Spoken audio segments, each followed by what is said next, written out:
This topic is on marine provinces.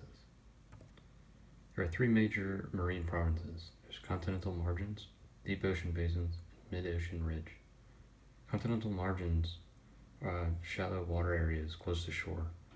Deep ocean basins have deep water areas farther from land, and mid-ocean ridge have submarine mountain ranges.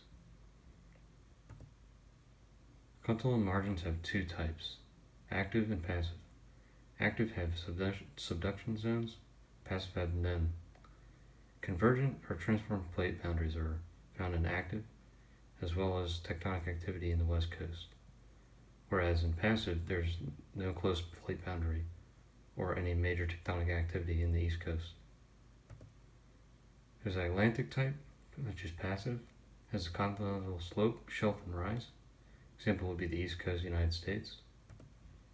Pacific type, which is active, which has type 1 has oceanic continent convergent plate boundaries, and active continental volcanoes, narrow shelf and offshore trench.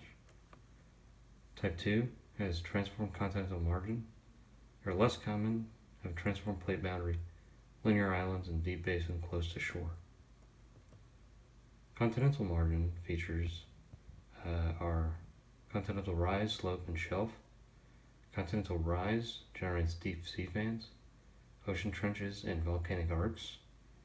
Continental slope has topography similar to land mountain ranges, and they also are steeply sloping. Continental shelf has flat zone from shore to shelf break, and the shelf break point the slope angles up.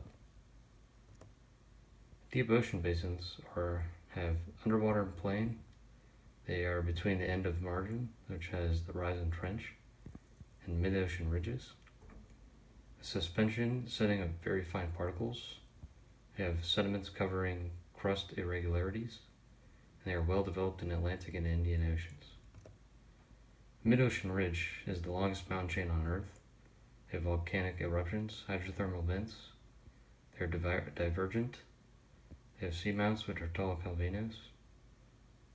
Hydrothermal vents has seafloor hot spring able to live without sunlight. They are white smokers and black smokers. And I got all this information used from notes taken in the Geo 1 and 3 class.